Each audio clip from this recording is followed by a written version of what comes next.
So good morning, all, and thank you so very, very much for being here. I must say I find myself a little surprised to be here. I'm delighted. And like my colleagues, I want to thank the Orthodox Christian laity for organizing this event and for inviting me to present on religious pluralism, fundamentalism, and contested identities in the case of the Greek Orthodox Church in America. But before I start, I too am going to start with an anecdote. And Father Marengos, you showed us some of the findings from the FACT project.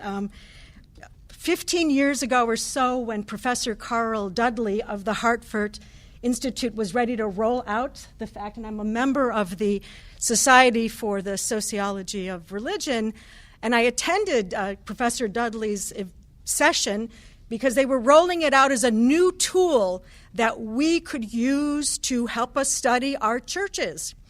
And I'm an ethnographer, so I thought, well, okay, but I should know what the numbers people are doing. So I attended the session, and he had noted that I was on the program to give a paper on the ethno-nationalism in the Greek church and so forth. So Professor Dudley approached me, and he was a crusty fella, kind of a New Englander, wore, always the tweed jacket. And he goes, "Fran, what's the matter with you, the Orthodox? We can't get you to respond. Don't you want the data?" Just kind of, he was very emphatic. He was very frustrated. And I said, "Oh, I'm so sorry, and I'll see what I can do." And, I was, kind of a junior person at that point in the organization. I was like, oh my God, is he calling me out? This anecdote, though, this point, will come up in my presentation, and it's a theme that we need to address. This sense of being allergic to data, to empirical information, is one of our problems, and that's a true story. Of course, thank you. No. All right. So my hope is that this presentation will contribute to critical thinking and constructive conversation concerning the present and future of the Orthodox Church we so deeply care about, and I want to emphasize how deeply we care about it. I also want to thank clergy and laity who have taken a part in my study that's informing this presentation. I have learned a great deal from individuals and groups during interviews about the meaningful place that these beliefs and practices enlivened in our Orthodox parishes, what these mean to you, and these insights that you've given to me about how much you cherish this religious heritage that you see also falling apart while you're in place. And so I think we have a lot to talk about. I think you'll see that there's some themes here, some similar data, and also some parting company with the importance of the structural in understanding what we're dealing with. So this presentation draws from ethnographic research concerned with the GOA as it adapts to changing plural, cultural, social, and religious the religious landscape in North America. The focus of the wider study is on transformations in the lived experiences of Orthodox Christians. The lived experiences, please keep that in mind. The study points to the complex forces rooted in a changing American social, cultural, and religious landscape that's articulating with and reshaping Orthodox Christian traditions and practices. The Orthodox Church in America is in a dialectical relationship with a plural sociocultural and religious landscape that is giving way to questions about personal and collective social and moral identities, religious practices, yes, church leadership, governance, and authority. Now, I would like to first discuss religious pluralism as a social and cultural force, and for this I am drawing specifically on the work of Diane Eck, author of, and throughout this I am a little bit of a teacher, so I'm going to be giving you books to read, recommended readings as we go. And the first of these recommended readings would be Diane Eck, A New Religious America, How a Christian Country Has Become the World's Most Religiously Diverse Nation. Professor Eck leads the Pluralism Project housed at Harvard University, and I use 4 points she frames on their website, pluralism.org. I invite you to go there. And I want to share these 4 principles with you as an opening frame for many reasons. It is a guiding analytic tool, but also I think something that we, the Orthodox, need to consider as we think about how to engage in a plural religious landscape. So first, pluralism, this is Diane Eck. Pluralism is not diversity alone, but the energetic engagement with diversity. Diversity can and has meant the creation of religious ghettos with little traffic between or among them. That's first. Second, pluralism is not just tolerance, but the active seeking of understanding across lines of difference. Tolerance is a necessary public virtue, but it does not require Christians, Muslims, Hindus, Jews, and ardent secularists to know anything about one another. Tolerance is too thin a foundation for a world of religious difference and proximity. And she goes on. The third principle, pluralism is not relativism, but the encounter of commitments. And I think of the 4 principles, this is the most important one for us. The encounter of commitments. The new paradigm of pluralism does not require us to leave our identities and our commitments behind. For pluralism is the encounter of commitments. It means holding our deepest differences, even our religious differences, not in isolation, but in relationship with one another. Fourth, pluralism is based on dialogue. The language of pluralism is that of dialogue and encounter, give and take, criticism and self-criticism. Dialogue means both speaking and listening, and the process reveals both common understandings and real differences. Dialogue does not mean everyone at the table will agree with one another. Pluralism involves the commitment to being at the table with one's commitments. All right. So please, again, consider that. And I'm going to come to pluralism in the ethnographic study and what that means for us and how it's shaping our commitments as Orthodox Christians in a moment. So the second part of this paper focuses on an emergent discourse within the Greek Orthodox Church in America on what interviewees for this study refer to as a growing fundamentalism rooted in the teachings and practices of Elder Ephraim, the founder and leader of several monasteries spread throughout the United States. In this account, I apply the term fundamentalism as it represents the insider's ethnographic voice. And yes, Father, I have listened to a lot of voices, without exaggeration, over 200 hours of taped interviews of people talking to me, and really loved a lot of the things that you said about voice, and it was very edifying. I realized how profound my ignorance is on Scripture, but I think the voices are there. I'm not sure that the leaders in the GOA are listening. So something that we maybe need to worry about. Okay, now, folks, I studied evangelical storefront churches. That's where my journey started, so I know that world. We're in another world now. So one way I'm using the term is because it's an insider construct, right? Fundamentalism is the term that people use as they are trying to grapple with changes in their parish communities by carriers of Elder Ephraim's beliefs and practices into their parish communities. However, in this account, I also use fundamentalism as an analytic tool, as a heuristic device, and I'm drawing here on Gabriel Almond, Strong Religion, The Rise of Fundamentalism Around the World. Now, Strong Religion is published by the University of Chicago Press, and it was part of the 10-year fundamentalism project hosted at the University of Chicago, and speaking of Lutherans, led by Martin Marty. Now, throughout that project, The Orthodox Church didn't come up. The Christian groups came up, but we were not on the scope there.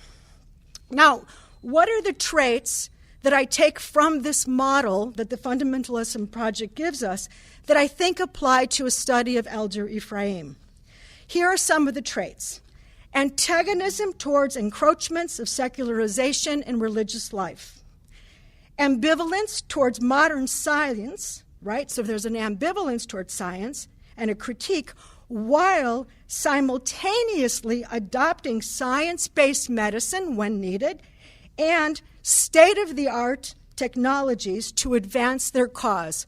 Please keep the state-of-the-art technology, especially digital, to advance the cause. For fundamentalists, there is no pluralism, period. Each group owns the truth with a capital T. In fundamentalist case studies that were covered, women are subordinate to men, wives are subordinate to their husbands, and in some instances, sisters subordinate to brothers. A woman's role is to be a mother and a homemaker. Married couples are to be subservient to spiritual leaders. The religious rules of these groups tend to be complex, rigid, and demand complete obedience and self-sacrifice. Fundamentalists aim to sequester children in environments where they are socialized by adherents of the religious system. Insiders constitute a distinct group, and others are outsiders. Insiders seek to live their lives in enclave communities with like-minded adherents. Outsiders are shunned and cast off. Outsiders are the enemy. Now, that's not a total sum of the pieces from the model I'm taking for my analysis, but these are some important pieces I think we need to keep in mind as we look at data on Elder Ephraim. And I want to add one more thing. Alexandros Sakellariou of Pantheon University, who reviewed Strong Religion, I think gives us one more very important point to keep in mind about the relationship of this case material and why I think Elder Ephraim, if this study were being conducted now, that project would be looking at it.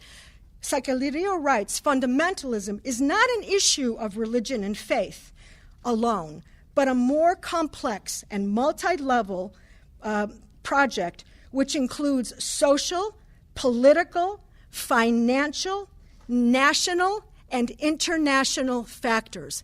And yes, Elder Ephraim's movement is transnational.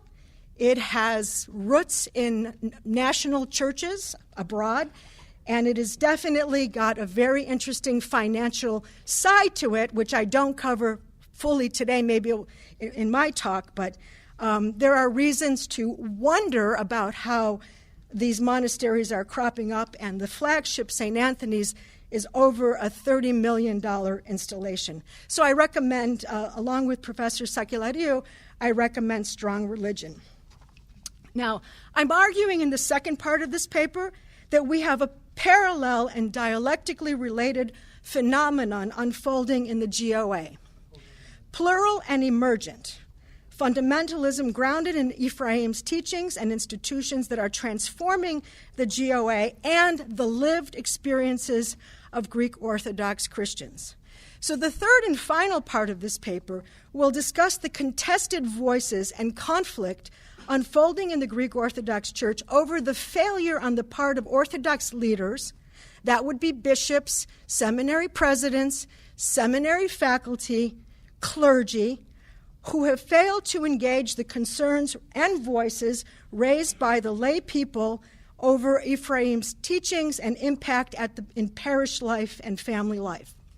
We will see that the laity have alerted GOA leaders to parish community disruptions and fragmentation, broken family relationships, sharp membership and stewardship declines, and a growing number of unchurched Greek Orthodox Christians directly related to Elder Ephraim's teaching. So in this final section, I focus on a growing body of Orthodox Christians who are no longer willing to be deferential to local bishops and silent and complicit on the matter of not just Ephraim, but related issues which this body, OCL, has been talking about for over 30 years. So in the eyes of the lay leaders, local bishops have proven indifferent to individuals, families, and entire parish communities, while under their eyes these entities are being harmed. I will argue that disputes over the teachings have been the catalyst for raising questions about Archbishop Demetrios and his offices under him, including Hellenic College and Holy Cross and other ministries. So that's all by way of introduction. Here's pluralism. In American religious bodies, including the GOA, the laity are challenging church leaders to address faith matters in the light of changing social norms and values centered on individualism, freedom, and the pursuit of happiness unencumbered by tradition. In response to individuals and groups who question and challenge religious practices, American religious bodies are examining, modifying, and in some cases resisting changes concerning positions on laity roles in church life, leadership and ministry roles for women, the place of gender and sexual identity in church life, and church governance, among other matters. Now, how is this playing in the GOA? First-generation Greek Americans and their descendants identify with mainstream perspectives on human freedom and individual choice in private matters, including religious life. They are upwardly mobile and largely work in urban and suburban settings. They seek and achieve post-secondary education and professional training.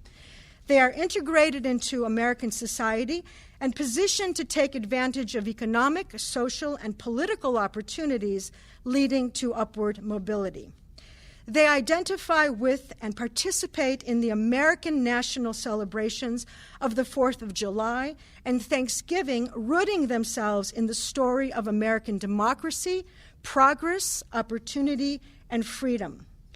Greek Americans and their offspring in the contemporary period are far more invested in the symbols and meanings than the stories, the American symbols and meanings of the American national pastimes of baseball, football, basketball, than the stories of the Greek freedom fighters in the 1821 War of Independence or the historical events of the 1940s that devastated Greece and pushed their ancestors out. Greek Americans have woven the spectacular and commercial culture of the Super Bowl Sunday into the very fabric of their family annual routines. Interest in the Greek national story and contemporary Greece is shallow and fading among Greek Americans as they embrace the American story and identity that asserts the primacy of the individual unencumbered by the past.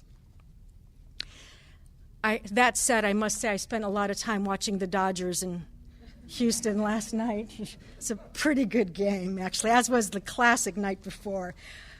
Thus, the Greek ethno-national identity shaping GOA communities and parishes in the 1900s has outlived its purpose of holding a community together around the ties of collectively conceived and shared ethno-religious past. I'm arguing that the Greek American community is assimilating according to a pattern of American individualism and community framed by sociologist Robert Bellah et al. In Habits of the Heart, Individuals and Commitment in American Life. Habits of the Heart, another recommended reading, became an immediate classic in the study of American society and culture when it was published in 1985. It has since been widely read in sociology departments, religious studies departments, American studies programs, and seminaries throughout the United States. The chapters on individualism and fragmenting communities in the United States give way to a discussion of fading religious institutions and community. The legacy of parishes functioning as ethno-national communities among Greek settlers is no longer relevant to Greek Orthodox Christians seeking full participation and integration in an increasingly multiracial and diverse American society. In the current multicultural climate, GOA bishops and clergy can no longer invoke or depend on ethnocentrism and xenophobia to prohibit Greek Orthodox Christians from engaging in interfaith dialogue, interfaith marriages, social relations, and religious experiences outside the Orthodox fold. The Greek Orthodox Church has to make itself relevant to people who do not speak Greek, do not identify with the Greek past, or even the Greek-American story of the immigrant landing and settlement that so many of us in my generation embody. As Bella notes, assimilation dissolves collective memories and histories. And in the book, he has a concept, the collective community of memories, which I've used a lot, given the importance of memory and remembrance in our faith. For discussion of ethnicity and religious identity in Greek immigrant life, I refer you to Victor Rudomatov and Anna Karpathakis, their work on Greek Americans and transnationalism. So in this plural social climate, lay Orthodox Christians are raising questions about paternalism, sexism, homophobia, church administration, and accountability. To date, the GOA responds by asserting the primacy of males in clergy leadership roles as church tradition and history. That response is acceptable to some women, but not all. The LGBTQ Orthodox Christian community are seeking an open and inclusive place in the Orthodox Church as social norms have changed and the legal system protects their civil rights, the civil rights of gay, lesbian, transgender individuals. On the matter of homosexuality, the GOA has been mostly silent. The Assembly of Bishops was quick to publish disagreement with the United States Supreme Court decision on June 26, 2015, I can never pronounce it, Oberfeld and Hodges. In the Orthodox Observer, they published, it's an invented tradition, an invented constitutional right, they say, and you can go to that.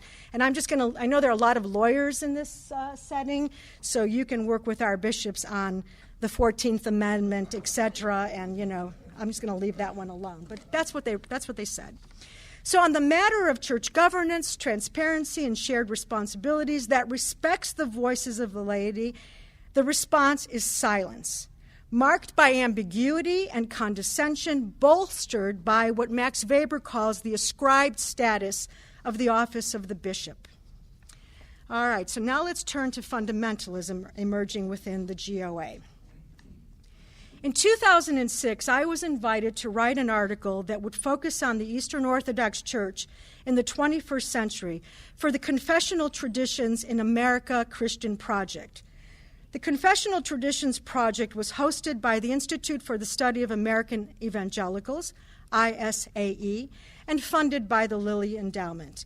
And you can go to ICAE to learn more about the purpose of the project. A lot of it had to do with the interest in how confessional groups are developing in a majority Protestant country and our relationships to evangelicals and so forth.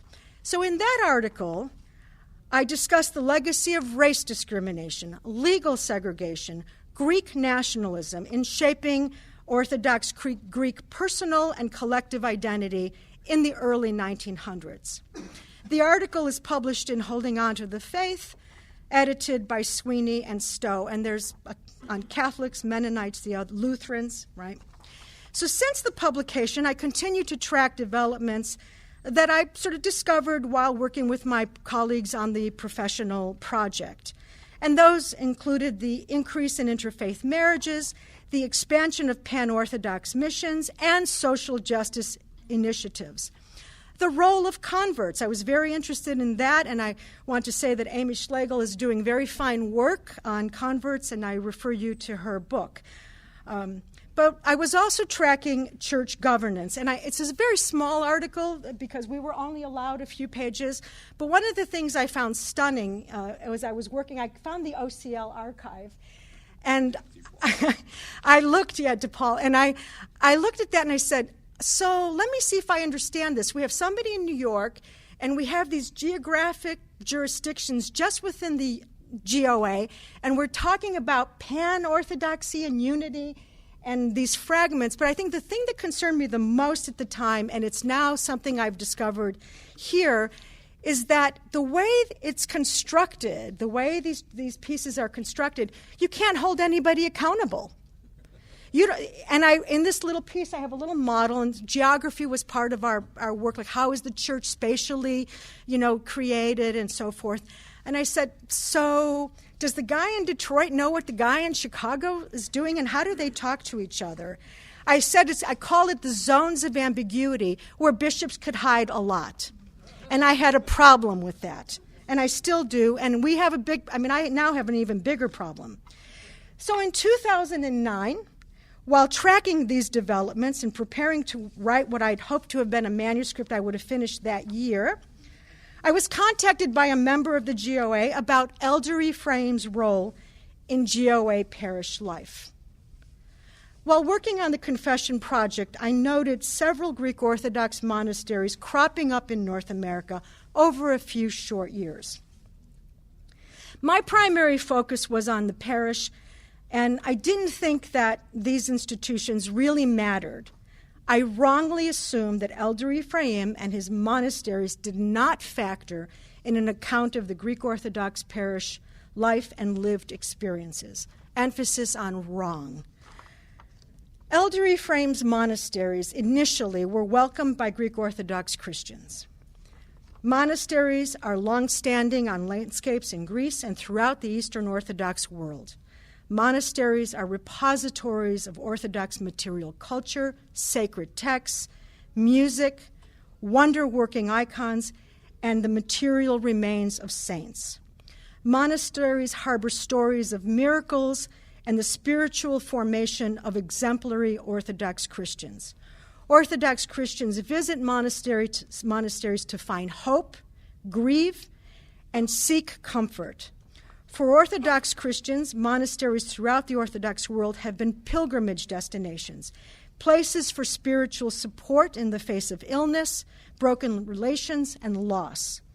For some Orthodox Christians, visiting a monastery is a respite from the daily grind, a nice place to visit.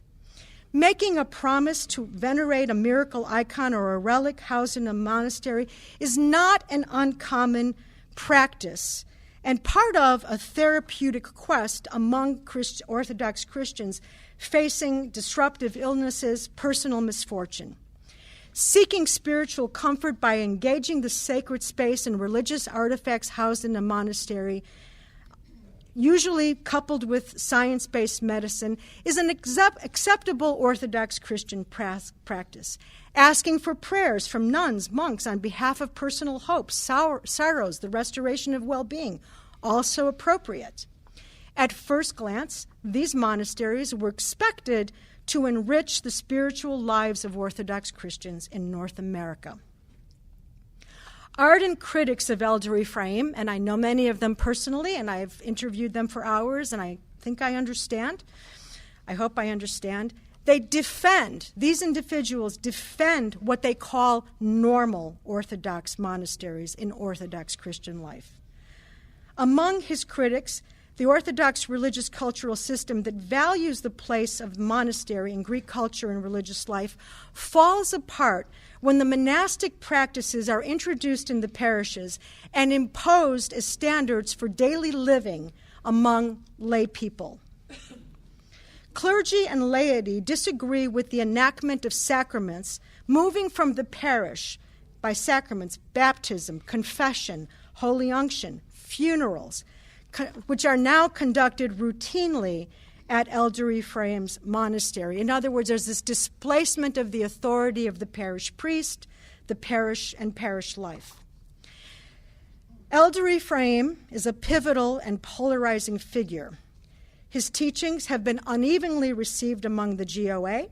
According to some GOA members, his teachings and related practices conflict with the modern world and contemporary American life.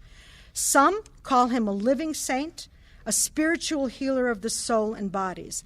Others call him a dangerous cult figure, and that again is an insider term, cult figure, an imposter, a religious fundamentalist.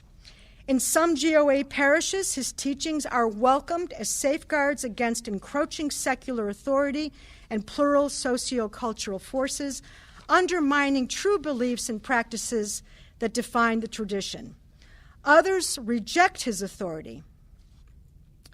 When contacted in 2009 about Elder Ephraim, I had no scholarly experience or background with the sociology of cults. I was studying the Greek church. Before that, I was studying evangelical storefront churches. I would routinely, however, go at the sociology meetings and hear about cults and New Age movements and so forth. I found it all fascinating. I never thought it pertained to us. By 2017, I stand before you here that in order to interpret data I've gathered now over many years on what is happening in the GOA, I have had to engage the works of Professor Rebecca Moore on Jonestown and the People's Temple, as well as the works of Professor James Richardson on new religious movements, and other sociologists who are studying religious movements rooted in what we Weberians call religious charismatic leaders.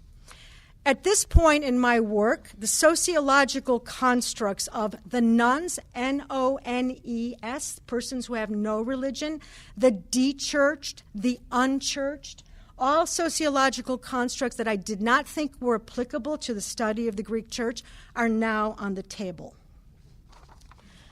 Elder Ephraim's worldview and teachings are available in 3 texts published by St. Anthony's Greek Orthodox Monastery in Florence, Arizona.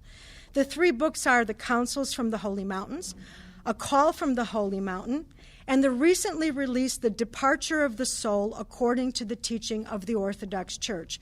And yes, I ask that you get these books and read them. We need to know what we're talking about, not what we hear. And I have read them. My copy of The Departure of the Soul, the teaching of the Orthodox Church, is on my desk as we engage this morning. The first 2 texts are a collection of Elder Ephraim's letters and homilies addressed to his spiritual children. The Departure of the Soul is dedicated to our, quote, Father in Christ, Yenonda Ephraim, who dedicated his life to forming Christ in his spiritual children. Now, I've been Orthodox for a long time. This spiritual children thing is something new, to me anyway, that you have a spiritual father whom you have to confess to. And I thought, boy, I've had this, either they have it right or I have it wrong. But what is this sociological construct of the spiritual children? The book is presented as a patristic anthology, a comprehensive, quote, patristic anthology. In these books, the reader is introduced to a world of spiritual elders, spiritual fathers, spiritual children, demons, fear, guilt, loathing, hell, and here's the big one, the gateway to paradise, the aerial toll houses. All right, so this is the one that gets a lot of discussion, the aerial toll houses. Now, okay, so, kind of an interesting good works theology maybe that Luther railed against. I don't know. However, the discourse in these books, if you read them carefully, and I invite you to please read them, the discourse is xenophobic, homophobic, unabashedly anti-ecumenical, unabashedly antagonistic towards the current incumbent patriarch, Bartholomew. It is against any other religion, and here's what's absolutely stunning. It is against Orthodox Christians, whether you've come through the convert stream or cradle stream, if you do not yield to the spiritual authority of Elder Ephraim and follow him. And that means transform your identity, transform your life. If you are not in with the group, you are out. And you remember what I said at the beginning about fundamentalism and being cast off? And I know some people here who are present today who are the cast-offs. And I know what that feels like. All right. So the monasteries are attracting cradle and convert Orthodox Christians from across the globe. He's attracting urban professionals, adults, converts, and so on, from various denominations. Wealthy entrepreneurs are interested in this. Skilled and semi-skilled workers are visiting. Stay-at-home mothers, retirees, and seminarians. Elder Ephraim's followers refer to him, again, as I said earlier, as a living saint who has God-given abilities to work miracles, heal the sick, and provide instruction to guard the souls. And people flock, and they are waiting in line to receive a blessing directly from him, if at all possible. His spiritual abilities include prophetic insight into the devil's agency in claiming souls, and there's a lot of discussion of the devil in his discourses. In the recently released The Atlas of American Orthodox Christian Monasteries, edited by Alexei Krindash and published by Holy Cross Press, visitors, prospective visitors to the flagship St. Anthony's are given instruction. A dress code for men, long trousers, long sleeves. Women, skirts well below the knees. That's a quote from the book. Long sleeve blouses and headscarves. Quote from the book, page 129. And yes, I invite you to examine this atlas, to give it some thought. Now, I was actually invited by the editors of the Review of Religious Research to review the book. And the review is published. It came out in the spring edition. And I must say that in 2016, as I'm reading this, I'm thinking, I know for a fact that the bishops have been personally contacted and personally spoken to by lay leaders about the issues at this monastery. We know for a fact that Scott is dead, and he died on the monastery grounds. We know that there are dubious things happening here. Why on earth would they publish this? Why would Holy Cross put this out there with no critical distance from the institution? So, one has to wonder. Now, I've discussed this with Alexei Krindash. We're friends. I hope we're friends. Maybe we're not. After he had this roundtable. And he rightly said, well, people have a right to go to monasteries if that's how they want to. And I said, Alexei, I get that. However, are you telling me that you're unaware? Are you telling me that your co-editor, Tony Vrame, is unaware? I've spoken to Tony personally. Come on, how is this possible? Let's just stop kidding ourselves. Well, anyway, so that's the atlas. Elder Ephraim's beliefs, introduced into parish life by clergy carriers, have resulted in sweeping changes in many parish routines and institutions. Within parishes under the leadership of clergy followers of Ephraim, bodily dispositions are being transformed. Relationships between key friends, kinship, are breaking. Long-standing parish institutions are falling apart. By 2006, Orthodox Christians who had come into contact with Elder Ephraim's teachings, questioning his otherworldly claims, miracle-working abilities, and religious intolerance, were starting to leave their church.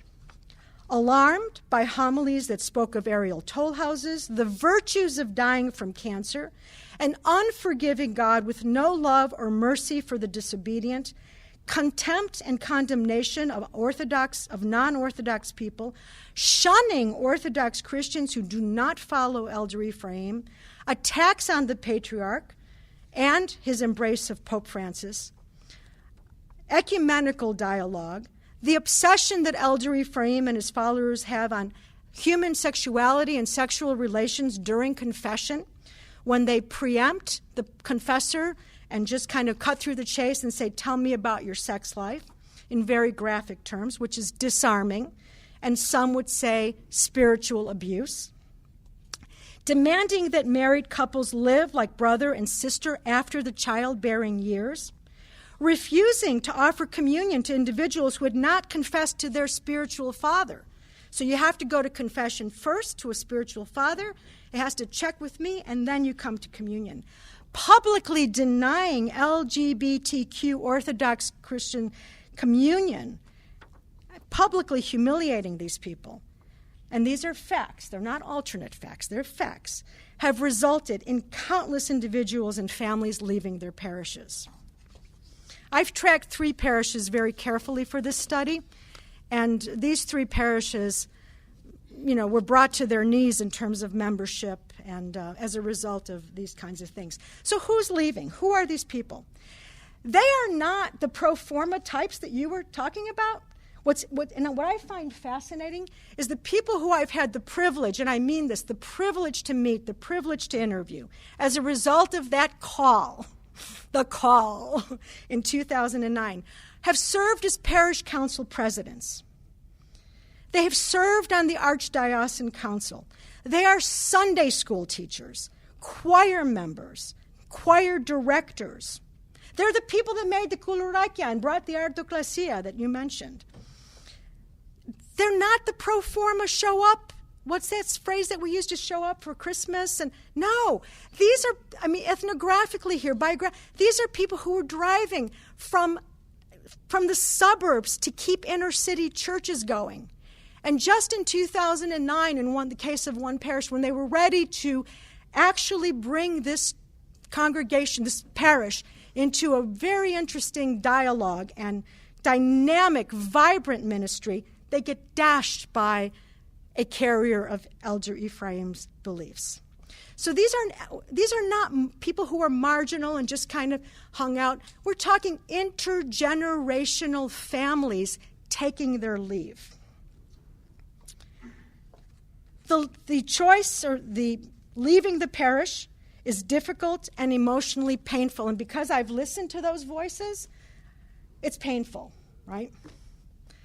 And I have listened, and we need to listen. So what's the laity response? This is fascinating. And what a great audience or at least invitation by OCL to talk about this laity response that has taken shape as a result of the challenges coming from Elder Ephraim's teachings and institutions. The men and women who are leading the charge are these persons who I spoke of, deeply invested in the Greek church and in the archdiocese. They're educated, they have advanced degrees, they're urban professionals, they're entrepreneurs. Yes, they're lawyers and doctors and professors. Leaders in the effort to address the Elder Ephraim's encroachment into parish life and lived experiences are long-standing in their communities. They have been on those choirs. They've served as Sunday school teachers. They are proud of their Greek heritage and invested in Greek institutions, including the Orthodox Church. They are also fully integrated into American society. As a group, their aim, as I've talked to them and listened to them, was to maintain the Greek heritage and rich liturgical and community life that their forebears had helped them establish in a plural society, to make it relevant, to bring it to people who wanted to hear it. And yes, this might be, where's Father Rick, the moment, this Orthodox moment that, yes, we are here and we're doing something that seems to be attracting people. I was growing up in the Orthodox Church. I didn't think anybody would want to convert to this. Those all-night vigils and, oh, my God, who would want to do this? In Greek, oh, my God, it hurts. Anyway, no, I'm just kidding. The religious enclave mentality imposed by priests following Elder Ephraim in their parishes, the arcane practices that subvert free will, the religious intolerance are all unacceptable to this group. So what are the action steps that the laity have taken to deal with the problem that they encountered firsthand in their parish? Well, first they called in the bishop. And on first glance, they expected that the beliefs were so out there that the bishop would step up and he would bring the priest into the office and have a talk. They expected some discipline, some guidance, a kind word, maybe. None of that happened. The local bishops have allowed the revision of liturgical and sacramental practices according to the teachings of Elder Ephraim to continue. And as you know, as I've said, parishes those things were included, and people who could not adapt to it have left. So, calling the bishop. Now, by 2010, Archbishop Demetrios is persuaded by the laity to authorize a monastery review committee to investigate Elder Ephraim's monasteries, the MRC. The MRC conducted interviews among individuals and families who had been impacted by Elder Ephraim's teachings and institutions. The investigation was national in scope and included interviews with nearly 100 individuals. The MRC group completed the investigation, submitted the report by 2011. It's a massive investigation. The report's findings have not been disseminated.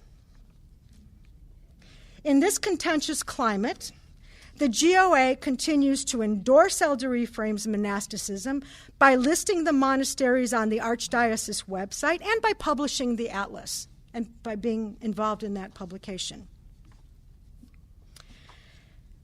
Several individuals interviewed for this study have traveled to Istanbul to meet with Patriarch Bartholomew to discuss the harm to individuals, to parishes, to the fragmenting community in America.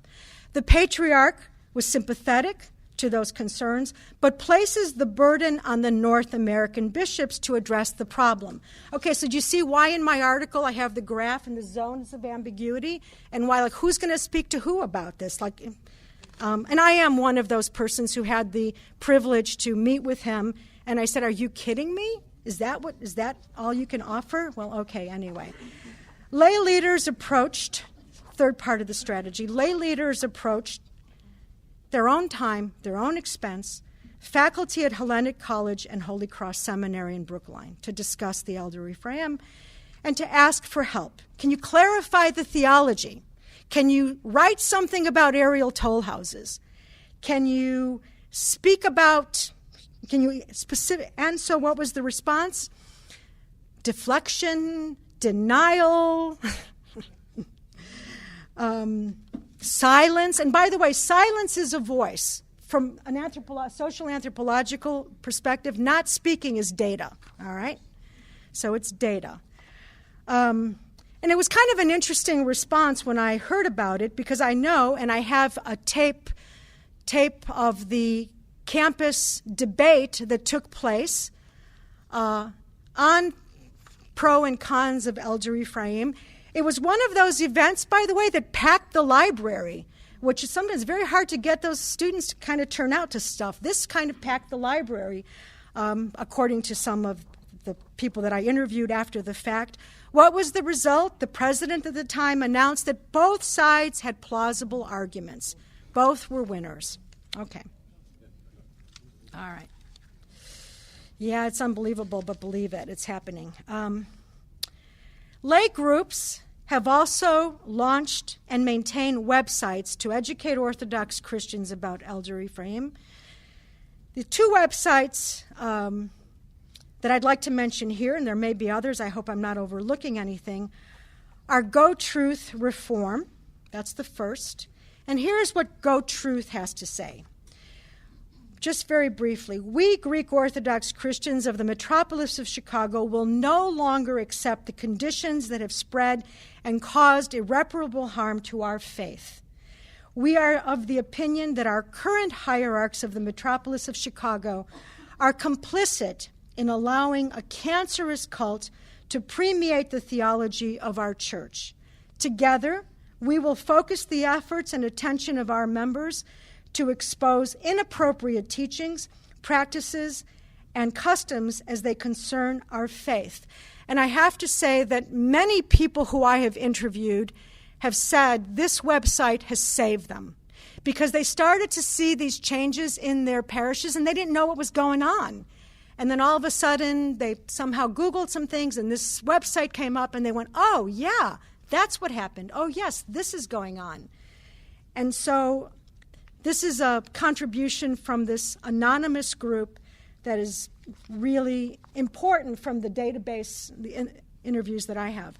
Another is the We Are Orthodox, and they framed their purpose and vision of this problem thusly. There is a growing fundamentalist movement in the Greek Orthodox Archdiocese that we vehemently object to.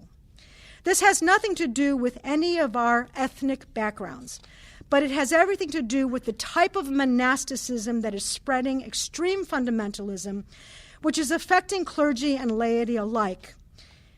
In many reported cases, it is militant. This is also affecting other Orthodox jurisdictions. We are not monastics. We have nothing against monasticism. But the fact of the matter is that mimicking a monk is not the litmus test for how sincere the commitment to our faith is. The problem is that there are those in the church who insist on promoting the ideas of holiness that only resides within monastic circles. This undercuts the very nature of the church and her sacramental life. We honor and respect monasticism as another way of life, but it is not the church. We are all together. There's no exclusivity. We are not aristocratic elites. So let me wrap this up. Challenges from the laity to expose Elder Ephraim's teachings and disruptions to individuals, families, and institutions have exposed weaknesses in the GOA institutions and leaders. The individuals, many of them who I interviewed, were just perfectly happy to be parish council president, basketball coach, Sunday school teacher, working on curricula to address how do we engage youth in a plural society, how do we develop ministries in this parish, in this archdiocese, because we know that secularism is at our door. We know that our young people are looking for meaning. I'm a Weberian, by the way. So the quest for meaning, the culture, we know that. The customary prohibitions, the taboo against criticizing GOA leaders no longer holds. Discussions about the quality of the education received at Hellenic Holy Cross is widespread. One of the reasons for this is the many clergy carriers who I have tracked are graduates, alumni of Holy Cross. Incumbent bishops who have dismissed laity concerns and allowed the spread of Ephraim's teachings have lost the confidence of lay people who are actively engaged in stopping Elder Ephraim, mostly with a view to not having further victims. Let us not trivialize the loss of Scott Nevin's life at the gate of the monastery. Let us not forget him. Let us not dismiss him or cast him out because perhaps he was mentally ill. And there's a very fine, We Are Orthodox does a wonderful job of framing that for us in a way that will, I think, enrich us as Christians, humble us. So in this account, we have seen that there are contested voices and strands seeking to define the Greek church, its purpose, and its identity in a plural American society. I've directed attention to Elder Ephraim, and believe me, I've only given you the bare bones, who in a few short years has spread beliefs and practices that some embrace, they do find meaning, and they do seek his counsel, and others find unacceptable. In some, there are multiple and contested sociocultural strands, voices, and discourses shaping this church in a plural setting. The GOA can no longer count on ethnocentrism, ethnically separated neighborhoods, endogamy, and a shared understanding of a Greek tradition, an imagined one at that, following Benedict Williams, to control parishes and to control the lived experiences of Christians, Orthodox Christians. Elder Ephraim's teachings and institutions aim to hinder discussions of expanding the roles of women in the church. He aims to silence LGBTQ Orthodox Christians. He's challenging ecumenical dialogue. He's challenging pan-Orthodox activities. Many observers, including the 2015 Pew Forum Religious Landscape and Father Marengis, reported on a declining Orthodox church. The data is pretty strong, and that's where Alexi and I completely agree. I think his numbers really point to a much diminished church and far from what the Archdiocese just kind of puts out there every year and has been for the last 50 or more. I think we can expect this decline to continue in the light of the failure on the part of church leaders to see in the American context an opportunity, and Father mentioned opportunity. Pluralism is an opportunity. go back to the opening 4 points. An opportunity for us to come to the table with our commitments. Our commitments are rich, they're beautiful, they're deep. I encountered the Orthodox Church in books on faith and food. For example, Wimsbu's book of another Lutheran.